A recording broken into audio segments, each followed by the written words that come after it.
اپنی زندگی میں اللہ کی مدد کی طرف بڑھیں، مالک کی مدد کا حصول اختیار کرنے کی کوشش کریں، اللہ کے ساتھ اپنے آپ کو جوڑیں۔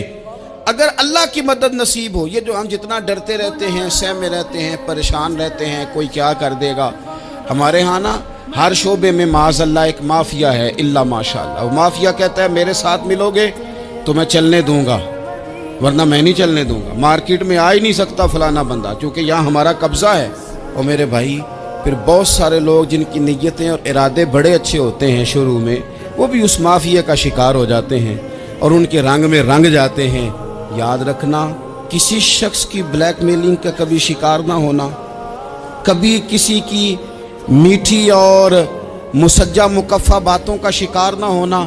کوئی کیا کر سکتا ہے اگر اللہ مددگار ہو تو؟ جس کو رب کریم اٹھانا چاہے اسے کوئی گرا سکتا ہے؟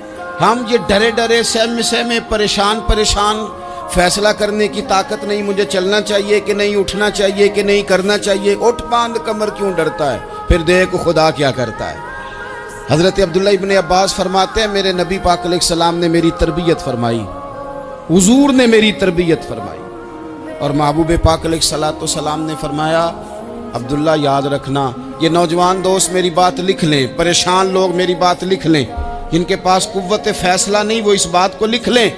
حضرت عبداللہ ابن عباس فرماتے ہیں میرے نبی پاک علیہ السلام نے مجھ سے فرمایا تھا عبداللہ سن، اگر ساری دنیا مل کے تیرا کوئی نفع کرنا چاہے کر نہیں سکتی جب تک میرے رب کی رضا نہ ہو، اور فرمایا ساری دنیا مل کے تیرا کچھ بگاڑنا چاہے تو عبداللہ بگاڑ نہیں سکتی جب تک رب کریم کی حکمت کا تقاضا نہ ہو۔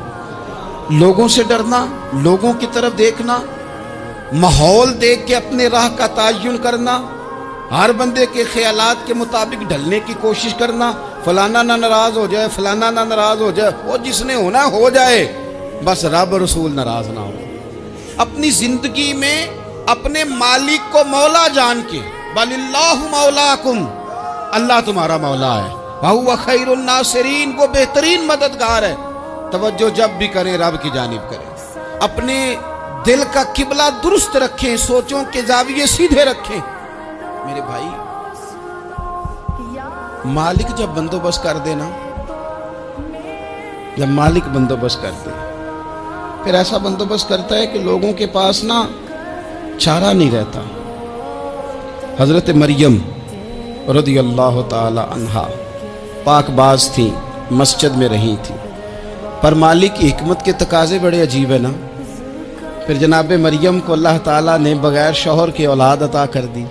یہ بات ہی ایسی تھی، وہ کسی نے کہا تھا کہ مخلوق تو فنکار ہے اس درجہ کے پل بھر میں سنگے در کعبہ سے بھی اصنام تراشے، تم کون ہو کیا چیز ہے داغ کبابی، لوگوں نے تو مریم پہ بھی الزام تراشے۔ تو لوگوں نے کہا کدھر سے لے آئی بچہ، تیرا باپ تو ایسا نہیں تھا، کہاں سے لے آئی؟ اللہ کرے میں آپ کو سمجھا سکوں، ذرا اپنے آپ کو وہاں کھڑا کریں کہ ایک پاک باز عورت، پاک باپ کی بیٹی، طیب ماں کی بیٹی، اور اللہ کے گھر میں پرورش پانے والی خاتون، ایک وہ وقت اور ایک یہ وقت کہ اس عورت کو کٹہرے میں کھڑا کر کے پوچھا جا رہا ہے کہ معاذ اللہ تیری گود میں بچہ جائز نہیں ہے، کہاں سے لائی ہے؟ اب خود سے صفائیاں بندہ کتنی کو دے، کتنی کو وضاحتیں کرے۔ اور میں نے تو اپنی زندگی میں دیکھا ہے زیادہ وضاحت دینے والے کو بھی لوگ جھوٹا سمجھنے لگ جاتے ہیں، زیادہ وضاحت دینے پر بھی لوگ کمزوری کا اظہار سمجھتے ہیں کہ کمزور پڑ گیا۔ آپ صلح کی کوشش کرتے ہیں، سامنے والا بزدل سمجھ لیتا ہے، زیادہ وضاحتیں بھی کمزور کر دیتی ہیں۔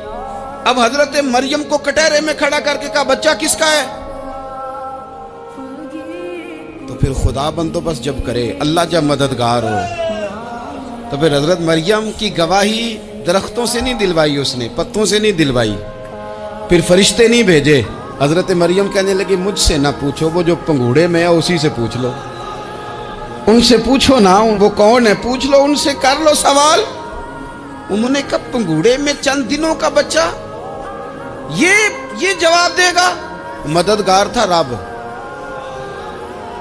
ان کی برات کا اعلان کرنا تھا مالک نے، اور جب مالک اعلان کر دے، جب مالک تیری صفائی دینا چاہے، جب مالک